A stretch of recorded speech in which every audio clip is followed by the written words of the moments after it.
Yes, bro, good to see you. As always, I like this light. It makes me look a bit tanned. I've got like a selection of a couple of different ones. Look at this. Boom, boom, boom. This one, by far the best. It makes me look tanned even though I'm in the UK, and unfortunately the tan is wearing off. But following on from yesterday's video, I want to tell you 3 ways that you are making yourself unattractive to women. And the first one is talking about yourself too much / bragging. Okay, so what guys do, and again, I've heard stories from women talking to me before and saying, you know, the guys that the first thing they'll say is, oh, do you want to see my bank account? Or look how much money I got in my bank, I made this the other day. Or I made this in one day, showing the bank account, showing bragging, flexing. And guys get into this stupid, insecure mindset where they think, oh, well, if I tell the girl with my words how amazing I am and all the things I've done, you know, I play football, I got this, and I got this trophy, and I've had this many girls before, and I've got this many subscribers on YouTube, I'm TikTok famous, whatever. First of all, no one gives a shit. No one cares. She's just met you. She don't care about this kind of shit. It doesn't mean anything to her. Secondly, it just sounds dickheadish, right? You're making yourself sound like a bit of a knob. Like, why are you here making it all about yourself? It's a bit narcissistic, do you know what I mean? It's not so much about you telling her how amazing you are, but it's more about showing, which I'll talk about in the next point. But I want to touch on very, very quickly in terms of bragging and talking about yourself and all this kind of stuff. You've got to be genuinely interested in the woman. Let her speak, let her talk, ask her questions first. Only speak about your accomplishments or things that you've done if they ask about stuff. Don't just randomly, oh yeah, well actually, you know, I'm a 4 times football. No one gives a shit. No one cares.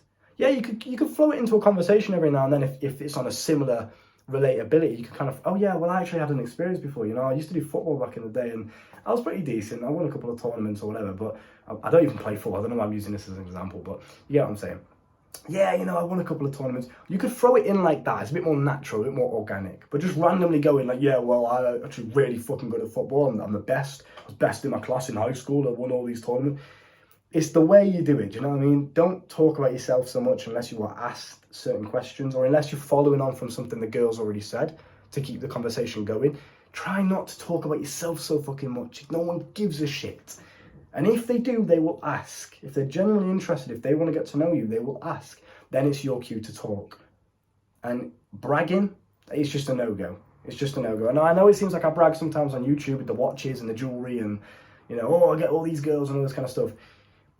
It's YouTube, it's attention, it's the internet world. Attention is the currency on YouTube, you understand? So I have to do certain things to get attention, blah, blah, blah, blah. I'm not going to explain that, you get it. YouTube is not real life, the internet is not real life, don't take it so seriously. In real life, in a real life conversation, especially with a woman, you sitting there bragging, well, I fucked this one girl in a car once or here or whatever, I did this. Not only does no one else care, she really doesn't care. And honestly, it's really turning her off from you. Makes you look like a bit of a knob. So stop talking about yourself so much and stop bragging. Okay? That brings me on to my second point, which is incompetence. Now, like I was saying before, if you feel the need to tell everyone how amazing you are, I'm good at this, you're speaking these words, you're telling people, rather than showing them, it kind of displays a sign. It's just small dick behaviour. Like, well, what has this guy got to prove? Why are you telling me all this? I mean, all right, calm down. You got fucking 2 inches. I get it. Chill. Do you know what I mean? That's what it comes across as. Shows insecurity. It shows incompetence. Even though what you're saying makes you seem like a competent guy. I got all these followers. I got all this. I got all that. All these girls want me. Promise you, doesn't make you look very good. So stop bragging. Stop talking about yourself so much. And number 2 is incompetence. Very unattractive. You're a fully grown man, right? You're taking a girl out on a date. You've got to know what you're doing in life. You've got to be competent. She has to feel safe, protected with you. She has to feel that when she's walking down the street with you, linking on your arm, that you can take care of her, you can protect her, you can fight, you can look after her. Again, ties into competence. And this is more of a subconscious energy transfer rather than you speaking. That's why I mentioned point 1, stop talking about yourself so much, stop bragging, is because it not only shows insecurity, but it also shows incompetence. The way you display competence to a woman is not through what you say, it's not through bragging, it's not through, I did this, I did that. It's about the energy transfer. She can feel it. She just knows. This guy gets it. I know he's good. Yeah, well, actually, I'm a gentleman and the whole door's open. Don't say it.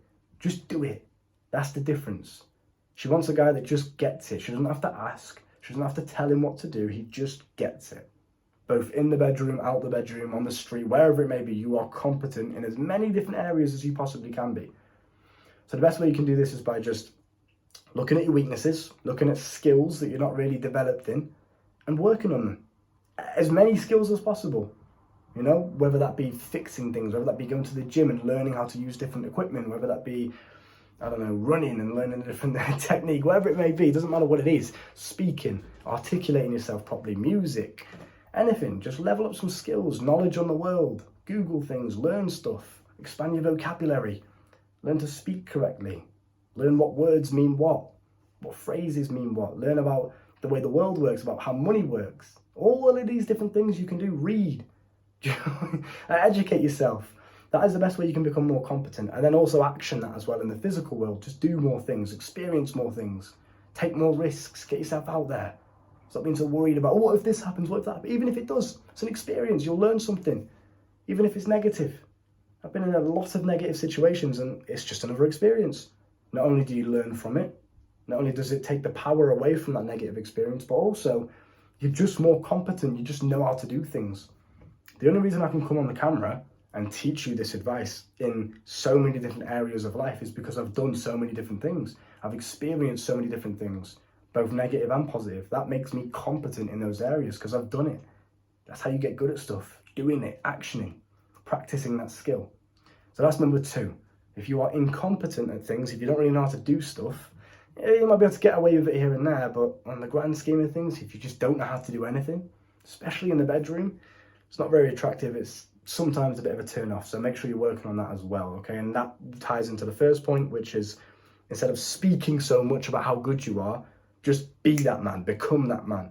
Be the guy that's just good and competent at life, and that will showcase in your energy, the way you present yourself, the way you carry yourself, the way you speak, the way you treat the woman, the way you talk to her, the way you touch her. All of these little micro attention to details that the woman is definitely paying attention to, believe me.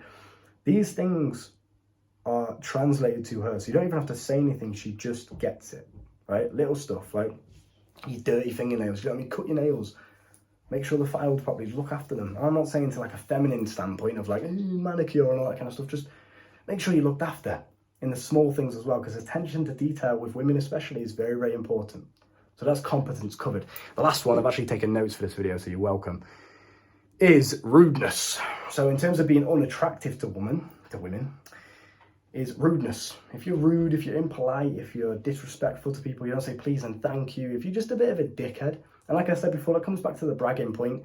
If you're just talking about yourself all the time, you never ask her about how her day's going or about her, or about what she's into on a first date, etc. Like, what are you up to, you know, what job do you do, what do you get up to in your spare time? If you're just talking about yourself the whole time, it's a bit rude, it's a bit of a dick move, do you know what I mean? So don't be a dickhead. A very, very simple point, but I just thought I'd throw it in there because I see young men, especially nowadays, thinking that it's cool or it's attractive or it's like, I'm being the bad boy. Yeah, it makes me more attractive to be a dickhead. It's not that makes you attractive, believe me, bro. Being rude doesn't make you attractive. It just makes you look like a knobhead. So again, try and avoid that. Say please and thank you. Be polite. Be a gentleman. It's not hard. It doesn't take much effort, right? If anything, it makes you stand out a lot more. So yeah, that's point 3. Just don't be rude. Don't be a dick. All right? Very, very simple. Be a positive energy source. You should make sure that when people are in your company, they feel good. They want to be around you. That's how, you know, you get that magnetizing, very attractive energy, is by being a positive, polite, respectful person. People are like, wow, I like this guy. His energy makes me feel good. It makes me feel inspired. It makes me feel good about myself. It makes me feel confident. It makes me like, I like life when I'm with this guy. That's how it should be. That's the kind of guy you should strive to be. And I'm not trying to tell you who to be, but believe me, in terms of being attractive to women, it's a big, big, big one. Because again, you see guys standing there in the club, vaping and stuff, not saying anything, thinking that it makes them cool to not speak to people, or like just, you know, ignore people or be cold. What are you doing? The bartender's just served you a drink and you can't even say thank you. It doesn't make you attractive. It just makes you look inexperienced, immature, like a boy. You understand what I'm saying? So don't be like that guy. All right? Understood? Coaching's down below if you want to learn more from me. The sexual mastery course is down below if you want to learn to quit pornography, cure premature ejaculation, erectile dysfunction. The list goes on. Go and check it out. I'll see you soon. Take care of yourself. Boom.